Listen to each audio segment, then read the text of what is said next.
Today it is our privilege to introduce you to the inspiring world of artist, photographer, author and mentor Karen Olson. Karen's journey as an artist began early, and she embraced creativity from a young age. Yet her influence was not from other artists, but rather the expansive, natural world that surrounded her. Approximately a decade ago, Karen underwent a transformative shift as she embarked on an independent study of art therapy, exploring the intricacies of the mind, neuropsychology, and the role our subconscious plays within the creative process. However, life dealt Karen a series of profound losses, leaving her with the weight of PTSD and limited cognitive function.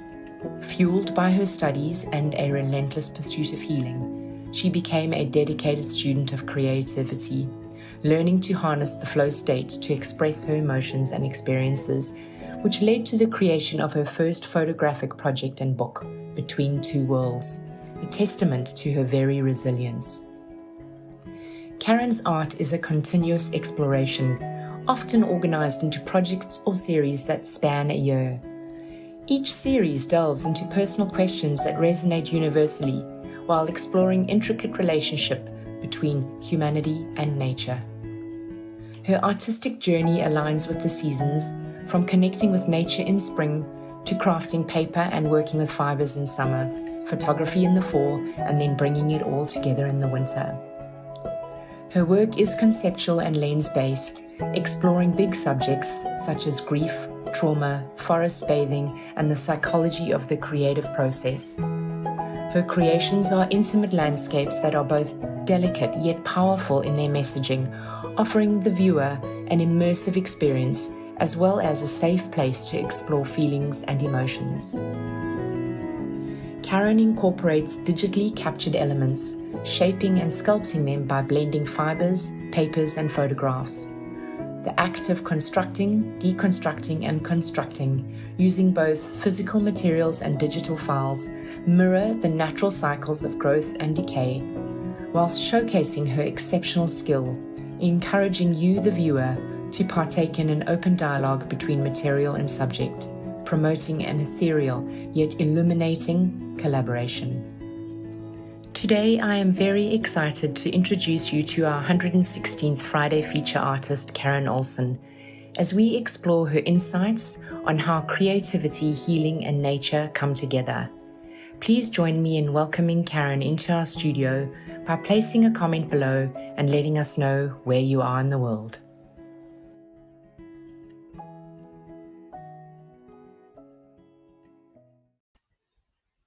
Good morning, Karen.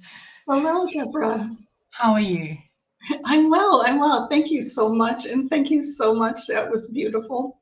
I got a little teary-eyed there. I've been such a fangirl of Fiber Arts Take Two for ever since, must have been right from the beginning. So it's kind of dreamy.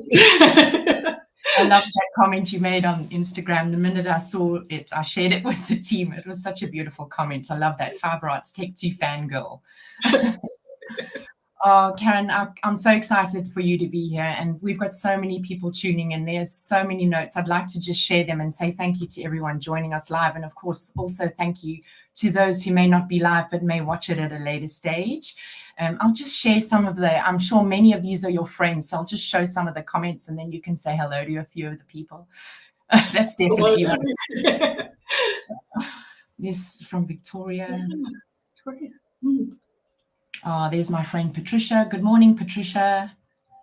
Hello, Vivian. Oh, people are coming in from all over the world. Isn't this just beautiful? It's beautiful.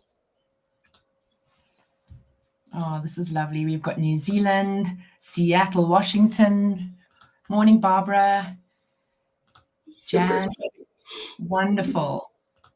Here we go. Let me see if I can hear. Oh, this is lovely. This is from my little main cottage studio. So many wonderful people are coming in from everywhere, Karen. It's just beautiful. Wow. Oh, that's wonderful. Karen, I thought it would be great to start by asking you to share with us a little bit about you. I've obviously spent a lot of time getting to know you, which has been an absolute privilege.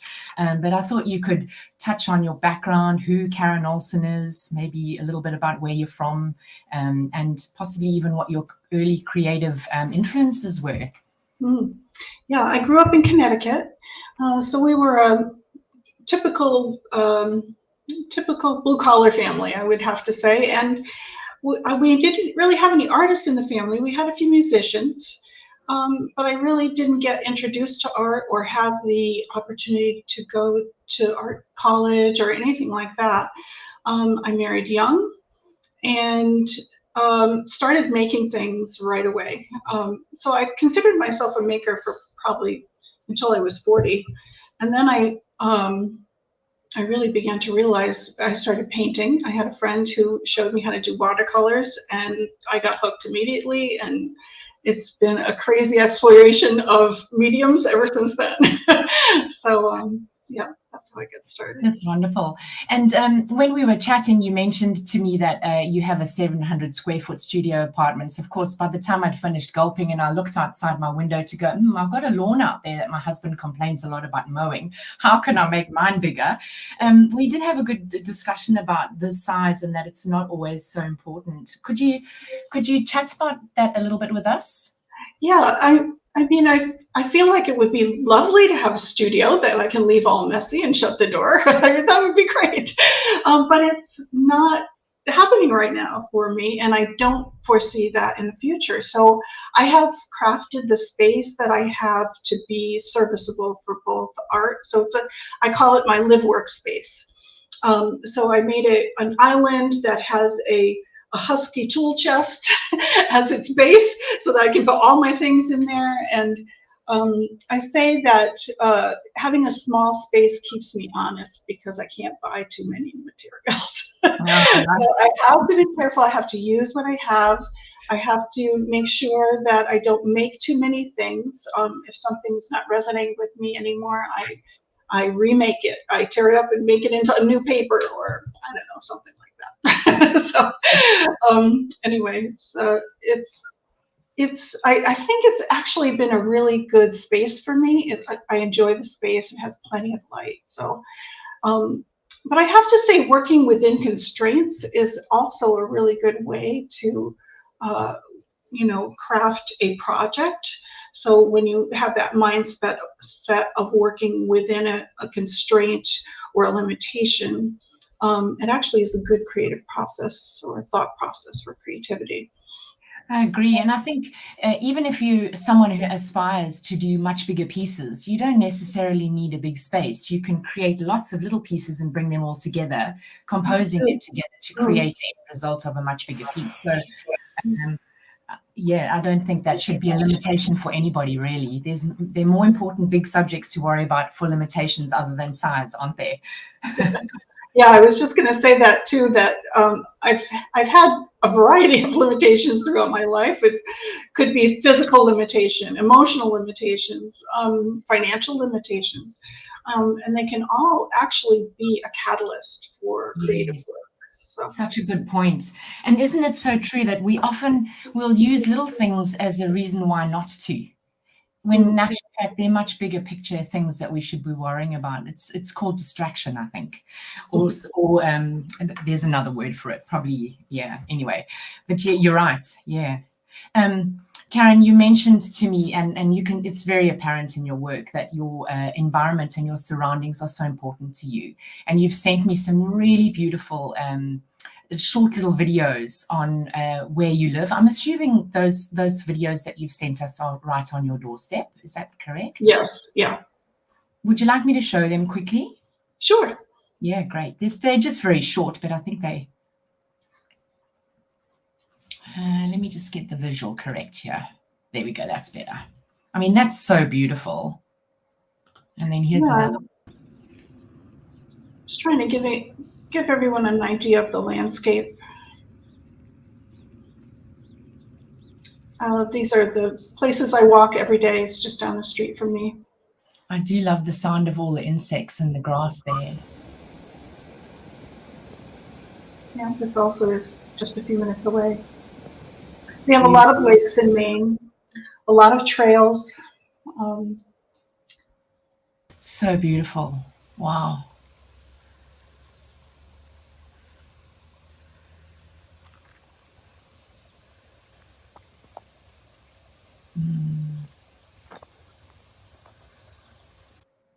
And then this, of course, these beautiful trees, which I can see in your work, Karen. Am I right? You use them a lot in images. I wanted to talk about these trees because I have been photographing them for the last, I'd have to say 5 years.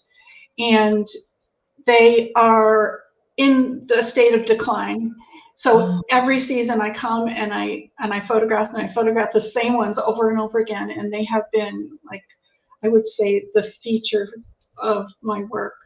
I've got a beautiful photograph here. That's so beautiful. The sunlight catching the top of the trees there. Mm. Yeah. Yeah. Yeah, beautiful. Karen, I thought we could start by talking about your book, Between Two Worlds. It's obviously was a really significant endeavor for you. I will encourage everybody, and Ange will put up the link for us on where people can go and purchase it. I have read it, and it's truly beautiful. It's not only got the most beautiful visuals in it, but it's got incredible content on how to deal with trauma and grief itself. I've got some, I'll just quickly show some images. Just give me a sec. This is for everybody who's interested. This is the cover of the book. And then it's filled with the most beautiful photographs, which I'm assuming you've taken, Karen. Yes, all the photographs are mine. Yeah.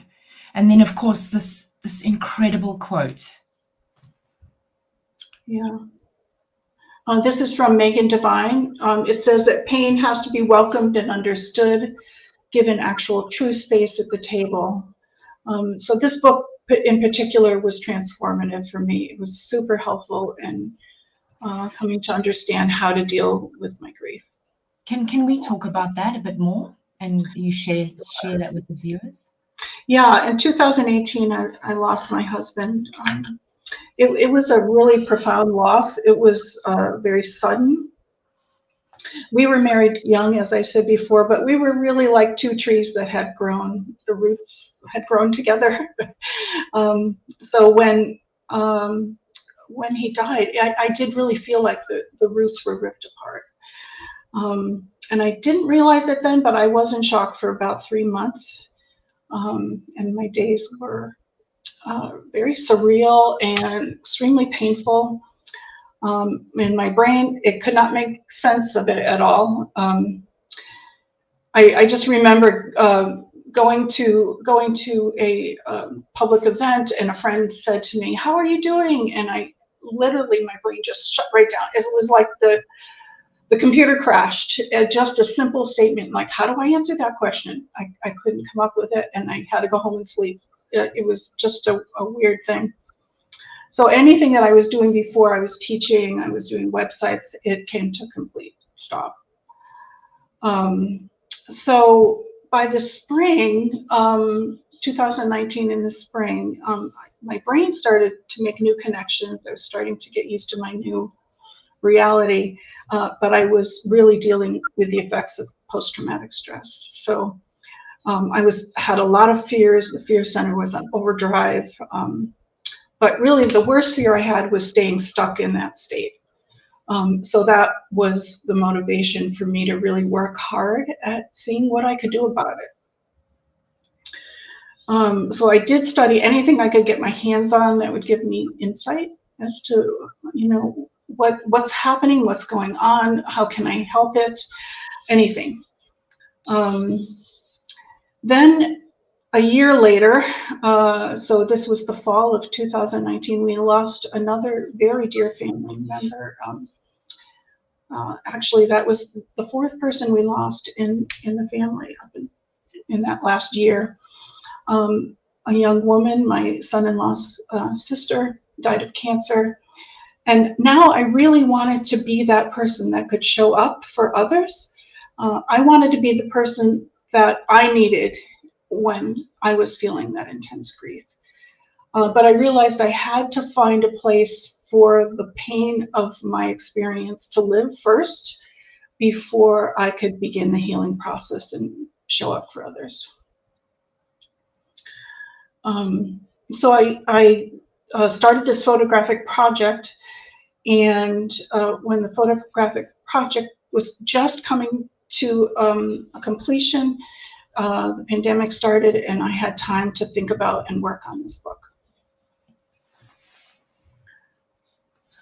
Yeah, so I kept trying to study about neuropsychology, learning anything I could about how the brain works, like I said. And two things stood out. First of all, you really need to acknowledge your feelings and express them. So either in writing or with imagery, whatever it is that your process may be. And also craft opportunities for flow and a sense of awe. That was a key aspect as well.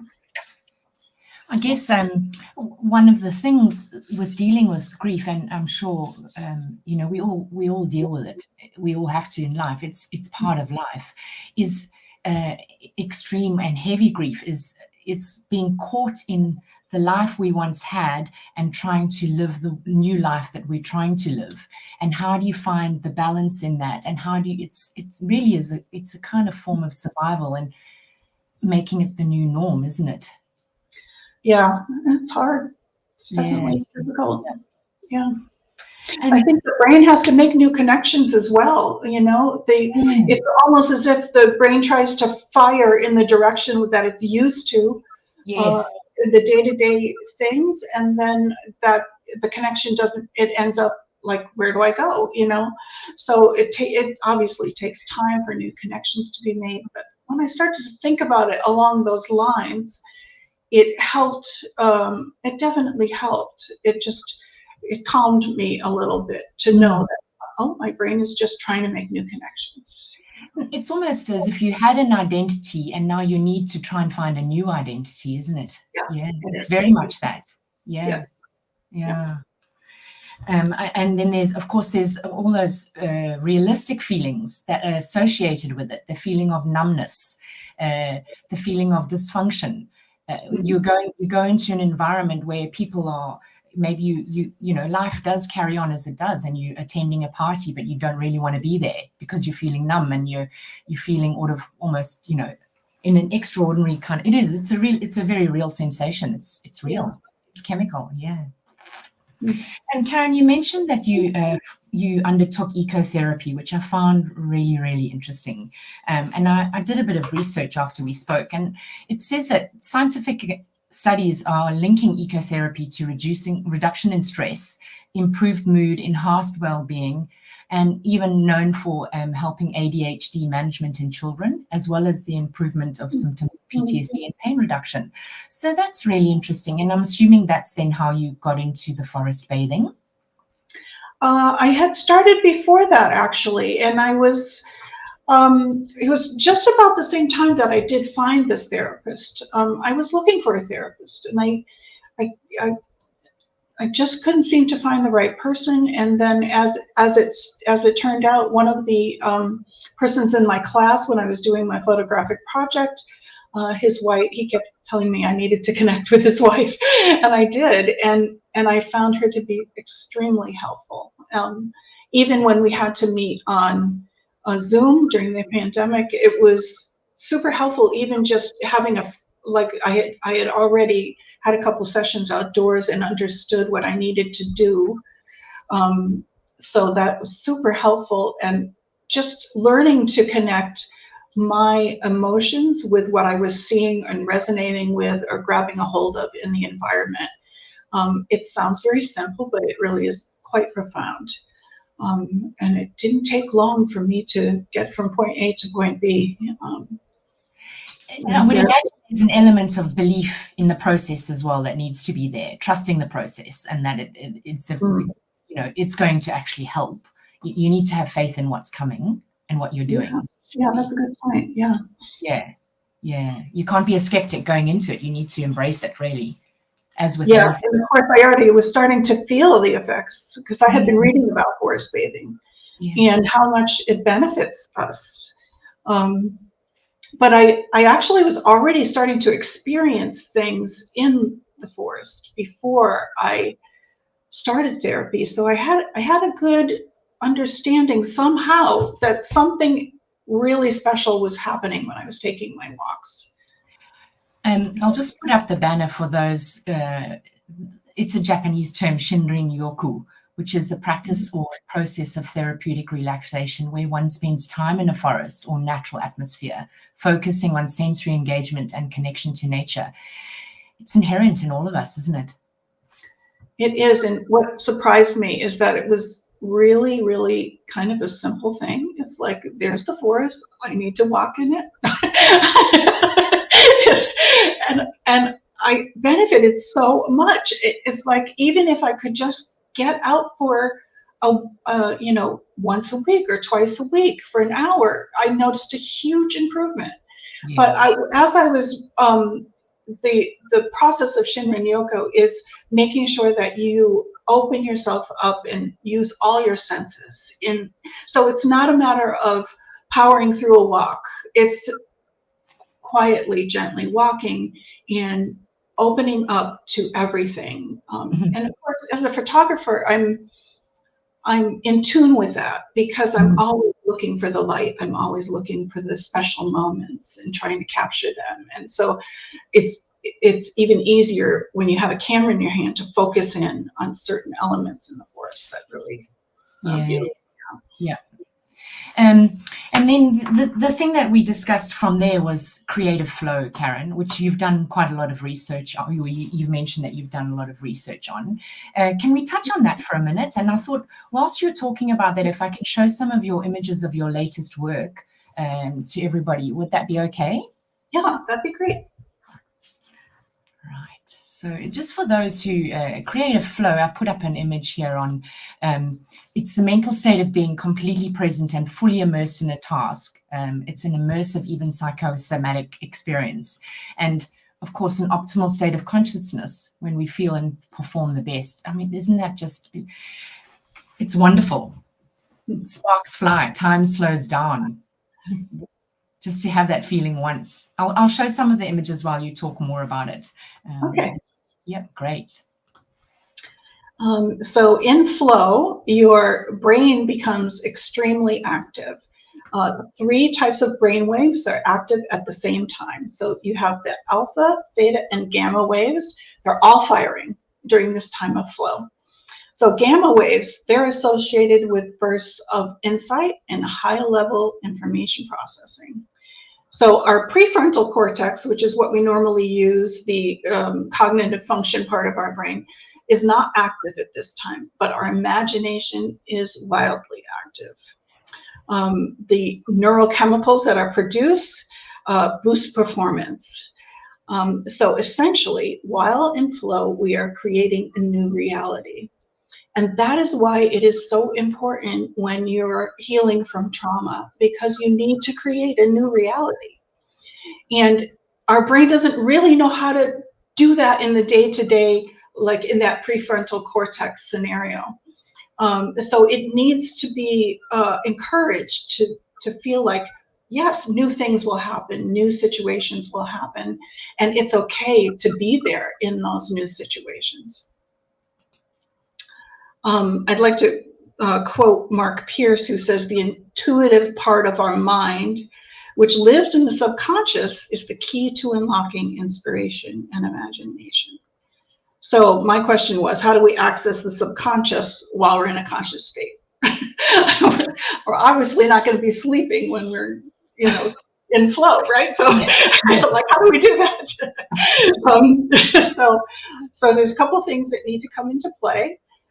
So curiosity is one. When we are curious about something, maybe it's a technique or a material, something in the natural world, hold on to that. Sometimes we're curious, but we're like, oh, I'm too tired to think about it. Don't do that. Do the other things. Okay, I'm going to study about it. I'm going to read about it. I'm going to take notes about it. So when that interest is piqued, then we enter that sense of discovery.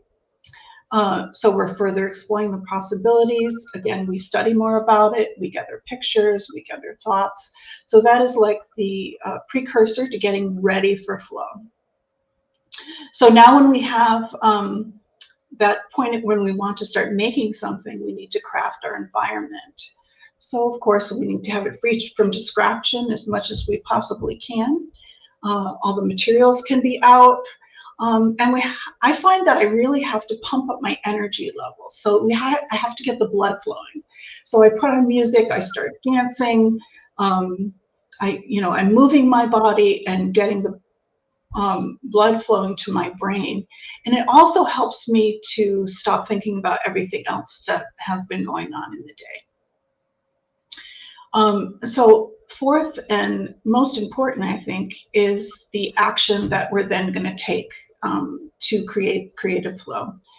So what we need is a challenge, but something within the realm of possibility. So we want to make sure that we can accomplish it, but it's not too easy to accomplish. So that spectrum between something that's too familiar and too wacky, we want to be kind of in the middle. So that realm of possibility of really getting in there and working out something. That's going to get that brain in that space, and amazing things can happen. Yeah. You made such a good point there. You need to be free of distraction. And in today's world, there are so many distractions, so many. Wherever they're coming from, whether it be social media or the news, we just have so many more distractions. So it is harder. And it's interesting. It's really interesting, Karen. Really interesting. Thank you for sharing that with us. Sure. Yeah.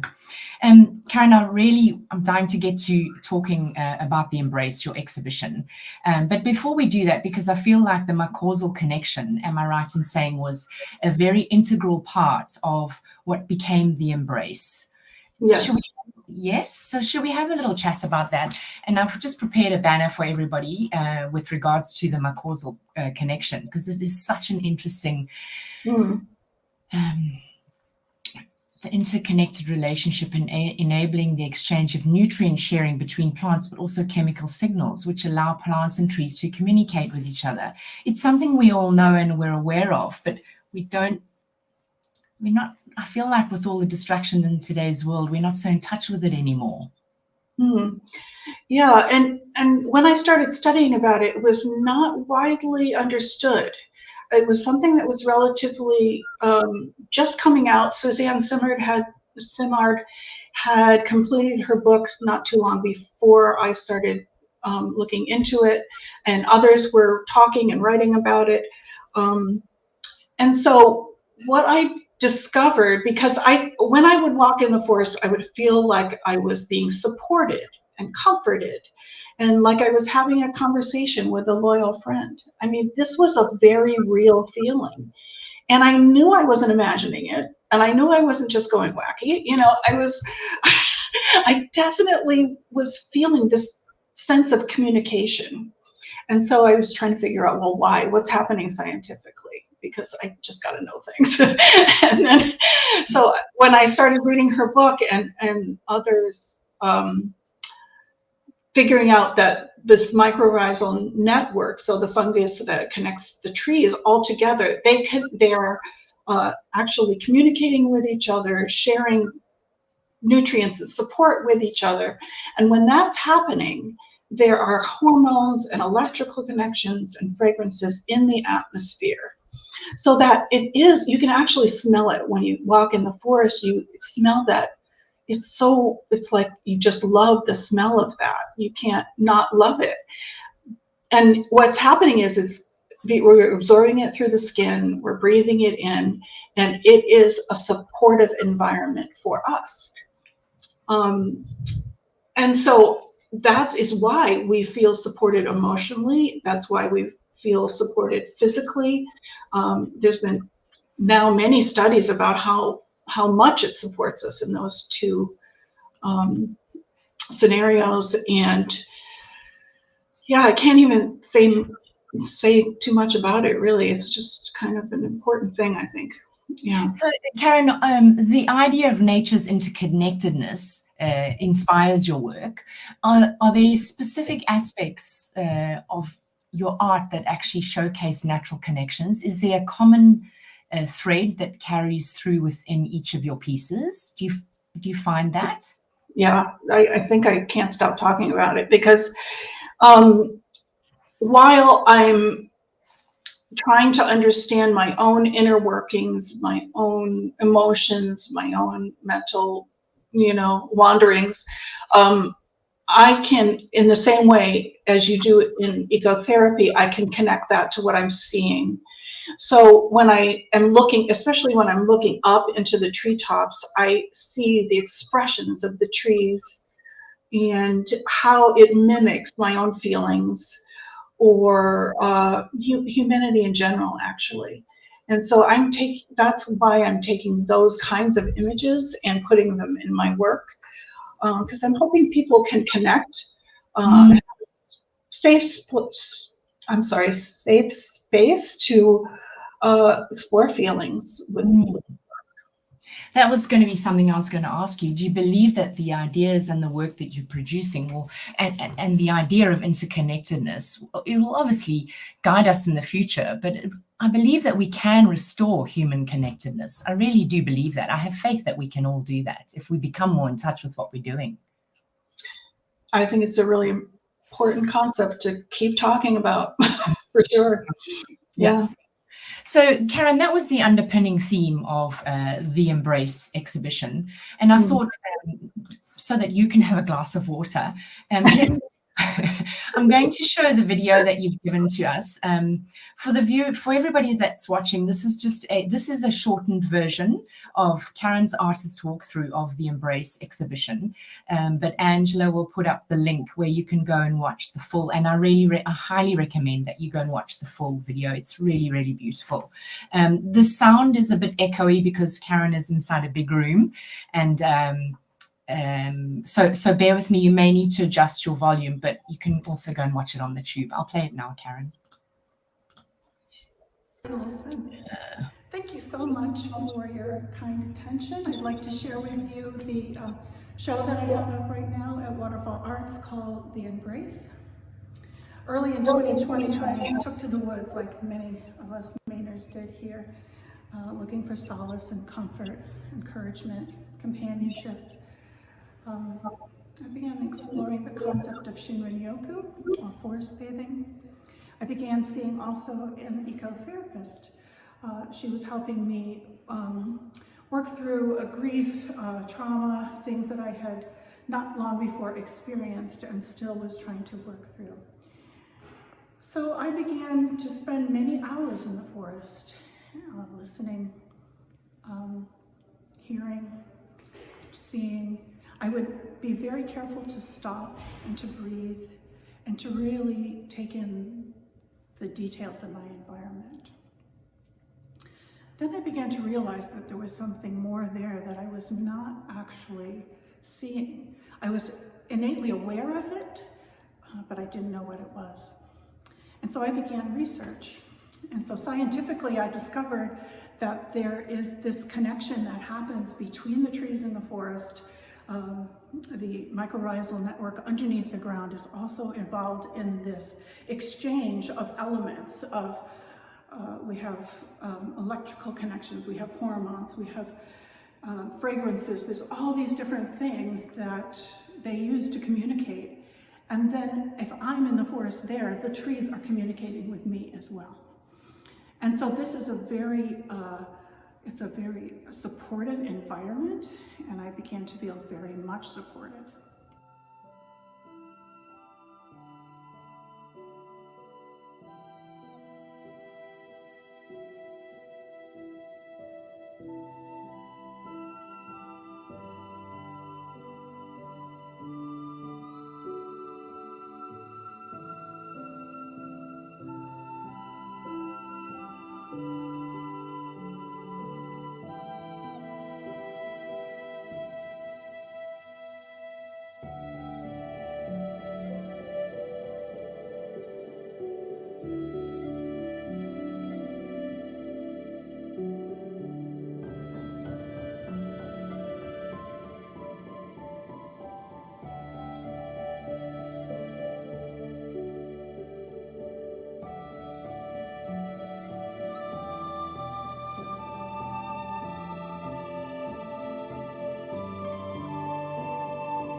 breath away every time I watch it. And I have watched it so many times, Karen. It is, I find myself holding my breath when I look at that video. It is absolutely, your work is so beautiful.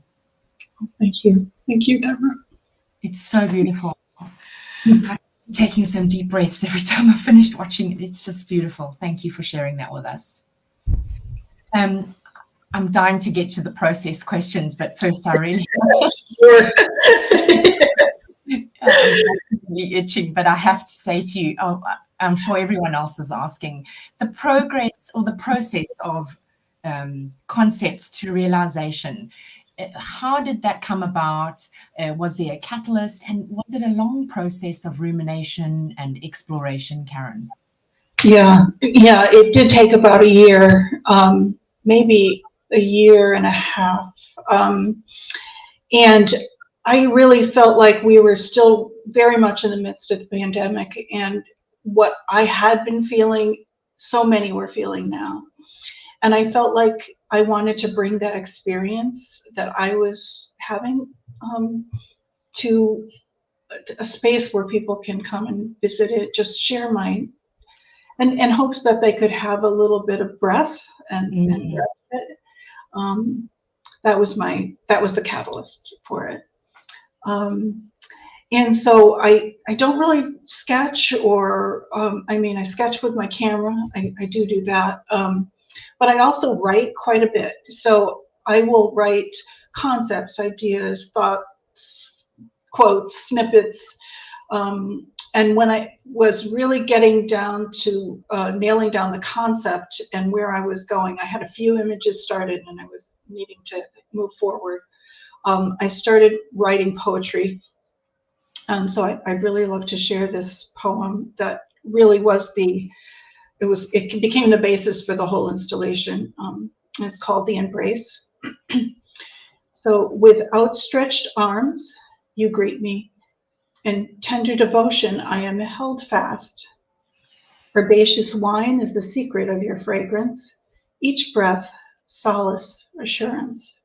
Waves of patient harmony envelop me, discovering myself in your embrace.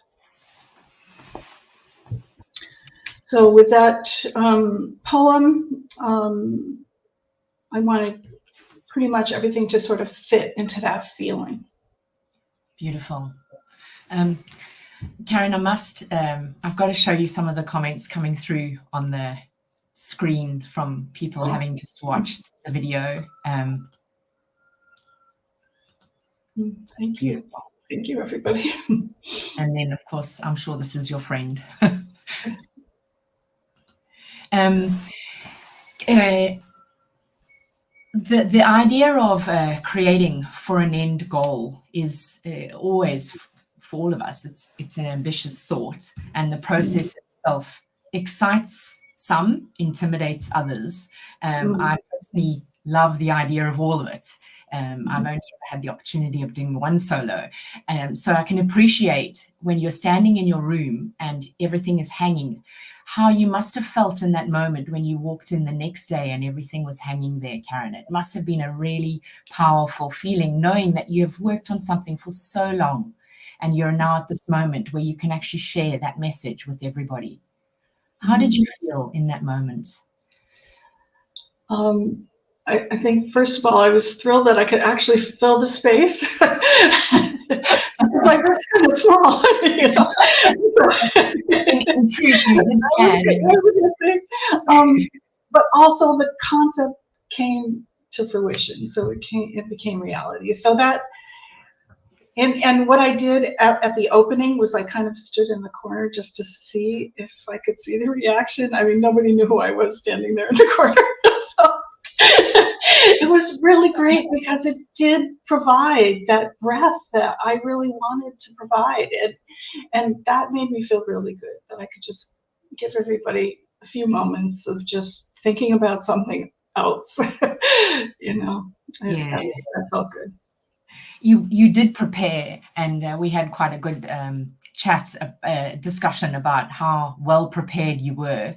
And I do have some slides. So I thought maybe what I'll do is if we can talk about the process of preparation and the process of the proposal, just briefly, because you mentioned that, of course, that is so important when you are going through the motions of doing a proposal, of putting it all together, right? Yeah. Yeah, so I did ask for a mentor. I wanted somebody to help me because I had never done this before, and I knew she did. And she was one of the persons that helped me get started with sculpture. So I knew she knew where I was coming from. So that was super helpful. She helped me put together the proposal I did it in InDesign, so it was a PDF with concepts and ideas and a few of the images that were getting started. And it was accepted right away. So that was really helpful. And let me just wait. I lost you there for a second. Karen, when you were in that room, apart from the work being breathtakingly beautiful, did you find that people were very interested in hearing? Did you get the opportunity to share the idea of the process, the underlying messaging? Did you have that opportunity? Were people interested in hearing all that? Yes, definitely. And I got to do a podcast afterwards too, which was really great. The Waterfall Arts was starting up a podcast, so I got to talk a little bit about my process. So it was definitely really nice. We were just starting to get to the point where we could gather together again. So it was really a beautiful thing. I really enjoyed it. Yeah. And we spoke, preparation is everything. You actually sent me some images of the ground plan, which I'll just share with everybody. It's quite a process, isn't it? Planning and like you said, making sure that you have enough space and making sure you have enough for the space. You know, it's a dichotomy, isn't it?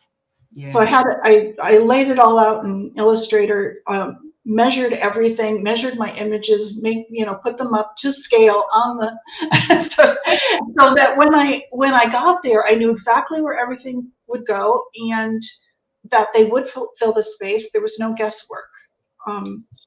So it just, I was a nervous wreck hanging the show, but for sure I felt much calmer knowing that I had enough to fill the space. And it was good.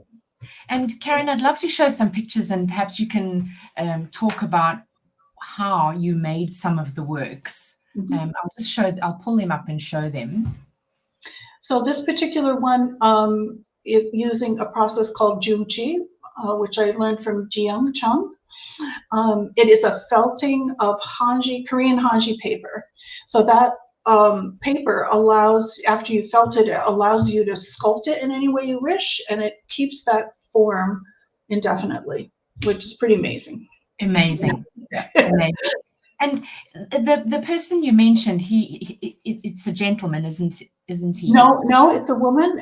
She teaches quite a few places in the U.S. at least. It's her mission to teach this process. It's kind of one of those things that's from hundreds of years ago that not too many people do. It's very labor intensive. That I can tell you that. The results. I think the labor intensivity of it is worth it. The results are astounding. Yeah, so this piece is done a little differently. I form an armature to wrap the imagery around. When I'm taking photographs, I'm generally looking up for the most part against the sky, and I bump up the contrast and change the color and print on Japanese paper. And a lot of those sculptures have either my own handmade paper or other Japanese papers. I like to burn things, Me too. This is also absolutely beautiful. Yeah, that's a new thing for me, book form. That took me 6 months to get to that point. I was like, so many times I had put it away. I'm like, I can't do it. So, but finally, it was actually one of the fiber artists. It was one of my favorite artists that is a main artist now. Her name escapes me, but she said, "Who's taking the lead? The material, the process, or the concept?" And yes, the materials were taking the lead. And once I let them take the lead, it came all together. It was pretty cool. There's a question that's come through from Kirsty Hall, which I thought I'd ask you. Is the idea of being held key in your work?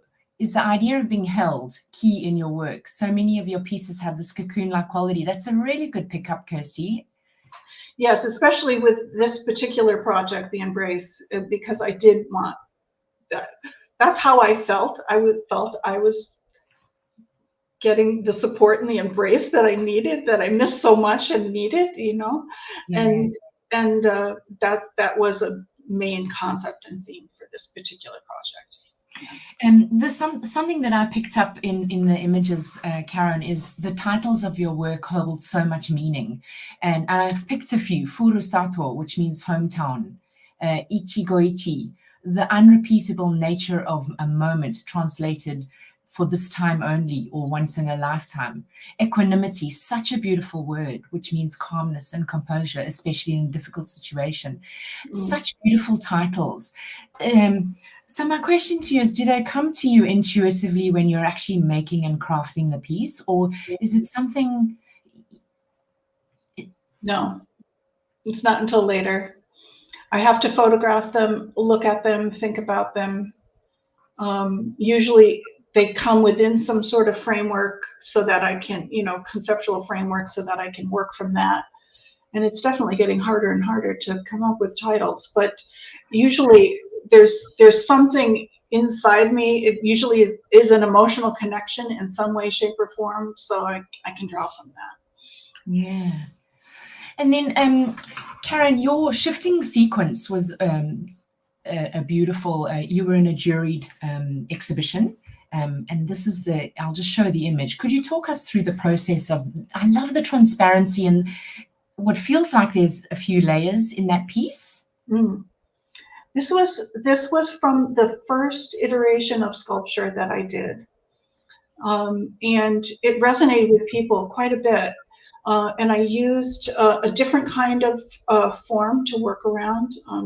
I actually used Davy board, a sculpted piece of Davy board, which is bookbinding board.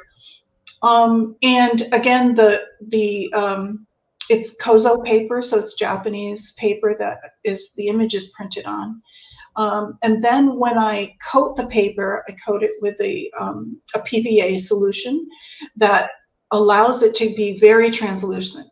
So that's generally the process I use. I've been using other types of materials lately, but for that work, that's what I used, that added to the translucency. Yeah. And the piece itself, I'll show the slide of your description. The piece itself was obviously the inspiration to the piece, Karen? Yes, actually it's my artist statement, because this is where everything comes from, basically, this idea of being illuminated by this human nature connection. And that, like you mentioned in the beginning, that active constructing, deconstructing, constructing further, I really have worked to that way as long as I can remember as an artist, and I continue to do so. I think I do that in a digital way too, with the images. I have them in Lightroom, I pop them into Photoshop, I pop them back into Lightroom, I play with them, I mess with them, and I do that with all the fibers and everything too. So. Yeah. So this is a great segue into, I love the way you said, and I mess with them. I think we should talk about the process of making the pulp and the fibers. So, because you mentioned that one of your favorite mediums is Japanese papers, but I've seen on your Instagram and your work, you make the most beautiful papers yourself. So I thought I could quickly show the video that you sent to me, if that's okay with you. Sure. And I think somebody's asking too whether the burning adds to the concept of the work. Oh yes, I'll get to the burning now for sure. Let me. I'll get my stuff together here. Okay. Yes, it does, and I can't exactly explain why, but I am very compelled to do it. It must have something to do with the fact that things are always changing, but also the fact that the burning happens in a controlled, random manner, if that makes any matter. So it's like I'm controlling it, but not really. So I don't know. That has something to do with something. I'm not quite sure what.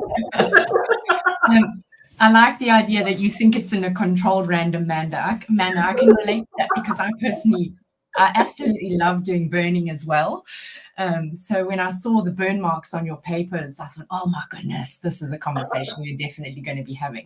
But let's talk about the paper and the fiber making process, because it's quite a physical act, which I feel it comes back to that interconnected relationship between you and earth and nature again, which is really quite beautiful. I felt it was like I fell head over heels in love with paper making. I can relate to that. Yes. I think it was, I can't remember exactly when I got introduced to it. I got connected with the International Association of Hand Paper Makers. I connected with them and I started working with them, and I'm like, okay, I think I can do this. So even though I had very minimal space, I started working outside. And of course, I don't have all the tons of equipment that paper makers had, so I had to figure it out what made sense for me. But I still was able to make some really beautiful papers. Can you share? We'd love you to share them with us. And I've discovered too that certain processes like paper making or grinding pigments have that same feeling of being connected in the forest. So there's something about that. I'm sure there's scientific reasons behind it, but that's okay. Whatever. I believe that one of my new pieces of paper that I'm kind of super in love with. This actually is an old tablecloth, linen tablecloth that was made into paper. Wow, that's amazing. Got a little help from Women's Studio Workshop to do that. This is cattail paper, so I foraged the cattails, boiled them, beat them, made them into paper. This is bleached with hydrogen peroxide. This is cattail that has pigment added. And this is abaca. This is one of my favorite. And the reason I love abaca so much is because you can emboss it really beautiful. I don't know, there's something really cool about that. Karen, can I ask you what drew you to the process of the paper making? Was there a catalyst? Yeah, was there a catalyst? That's a good question. Total curiosity, I think. Yeah. Yeah.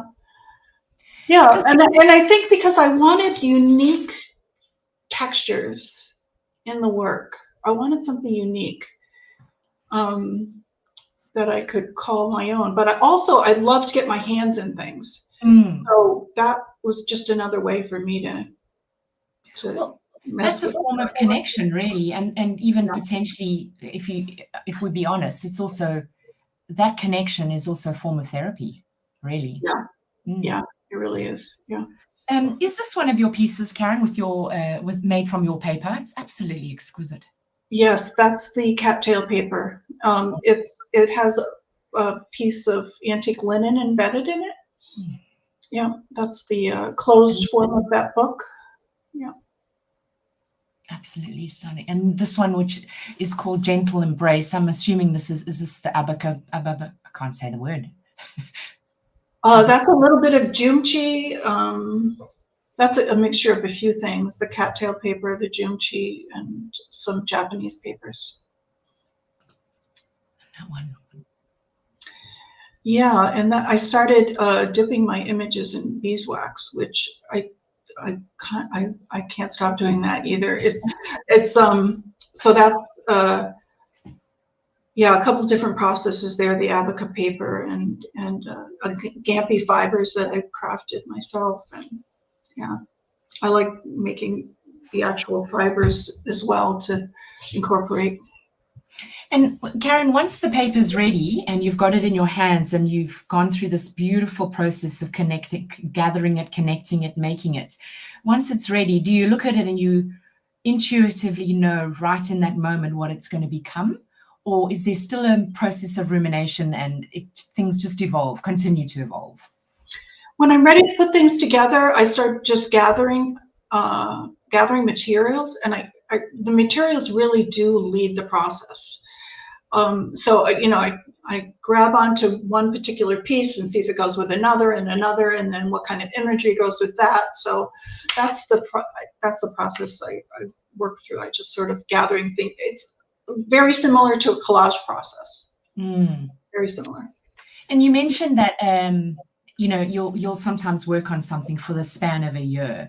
Is that potentially something you do because you enjoy the process of making, or is it a ruminative? Do you feel like something's never done, or at what point do you go, yep, it's done? Or is there a reason why that some of those pieces are taking such a long span of time? It's not so much the pieces that take time, it is the rumination process. So right. I start out with a question usually, or like a concept, and I want the question, mostly it's a question, like, why is it this way? Or what happens here? Or something like that. Or why does my brain work in the way it works? And then I will start studying about it. I'll start taking the notes, or start writing about it. So that takes usually 6 months before I even start making anything. Then I'll start making pictures. So I'll start photographing. And then at the very end, I'll start sculpting work. Yeah, that's really interesting. Thank you for sharing that with us. Karen, we've almost been going an hour, and I do have 2 more questions for you, if you don't mind. I'd love to talk about the mentoring, because it's obviously mentoring others and helping others is also a form of healing, isn't it? But it's not for everybody. So could you talk to us a little bit about your mentoring and how it works, and where did it come from for you? I think it came years back. It came from the idea that people wanted to create their own websites, and I knew how to do it, and I was wanting to help people. So I started with that. But then I realized that what people needed even more than a website was help working through their projects, or help getting started, or just keeping on going, or maybe just somebody that says, "Atta girl, go do the thing." So I think we all need that. There's no question that I need it from time to time, for sure. So I am offering that now. I'm not so much teaching classes per se. I'm offering one-on-one. So if people want to know how I do this, that, or the other thing, I can help them with that. If they need help with technology, I can help them with that. So on my website, you can go and you can literally pick a spot and sign up. It just makes it super easy. That's lovely. I've asked Angela to put the link in the group for us. Karen, there are some lovely questions coming through, and I know I promised you 2 more questions, but there's some lovely questions coming through from people in the live chat. So I thought I would just add some of them up here for you. I resonate as well. I can't see my work unless I photograph it. The multimedia of it all should be honored, and it is so okay. That's so true, Jan. Yeah. Yes. Here's a lovely one from Heather. Working with water and fire in the process of paper making is so meditative and calming, and it's no wonder we love making paper. Yes, right, Heather. Yep. Oh, Heather's a great one for doing the thing. Another one from Kirsty. Fire is such a contradictory thing in nature. It's true. It's destructive, but it can also be renewal. Isn't that so true, Kirsty? Yes. Yeah, it's both life and death. That's true. So true. That's so true. That's a lot to think about, Kirsty. And then a lovely one from Carol here. Karen, you are very good at making thin sheets of paper. Beautiful. And as the shapes and forms create, thank you for sharing all of these with us. Yes, that is so true. Yeah, that's so true. Thanks, Karen. I did have a last question for you. I've noticed that you've started bringing in color into your work, and it's just very recent in your pages. And I'm wondering if is there more transformation coming for Karen Olson? Is there any meaning to that? There's definite meaning. I think for the longest time, I visually couldn't introduce color into my space. And I think that was because I needed clarity and calm. But in wanting to continue to grow and continue to heal, I decided that color was very important. So I started with pigments. I started with learning how to grind pigments and make earth tones. So the earth tones resonate with me. I've never been so much in love with the types of colors that come out of a tube necessarily, but I really have been enjoying working with the earth pigments. So I'm learning about that, learning about what they're all about, the whole concept behind them, and then trying to incorporate. And as you can see, I've got a little gold. I painted my white chest gold. So, and I've got a little other color. So little by little, I'm stepping in there just to see how it feels. And sometimes I have to come back out of the water, but you know, we'll see where it takes me. I'm just going to come back to the question of burning, because Angela asked a really good question, and my mind is processing it as well, because I also like to burn. I'll just grab Angela's question here 1 second. How does the act of burning add to the concept of the work? It's a really good question, that. Yeah, I think I tried to touch on that. I have asked myself that question too. Why do I keep wanting to do that? I really don't have a clear answer. I know that it is important, and I think aesthetically I like the look of it. I like the randomness of it. I like the process because it's like, to me, it's a way of introducing complete, like literally I will finish a piece and decide it needs more fire, and go out there and go take the flame to it, you know. It's like, and at first I was like, no, I can't do that. But then later I'm like, yes, I can. I can. Honestly, it's that one little touch of fire that just like, okay, there it is. And I think it's a way of drawing without paint. I find the act of burning, you know, there's a ritual where you can write on a piece of paper something that's really bothering you, and then you're encouraged to burn it. And in doing that process, you are letting or releasing that, whatever that message was. It could be somebody that's worrying you. So there is that underlying thing, which maybe subconsciously we're doing. I also like the idea, and I find it very empowering, that when I'm burning something, I've spent a lot of time making it and now I'm burning it. I find that quite an empowering feeling. Yeah. Anyway, I think it's good. I think it's good not to feel too precious about what we make. Yes. I think that's important. Yeah, I like that, Karen.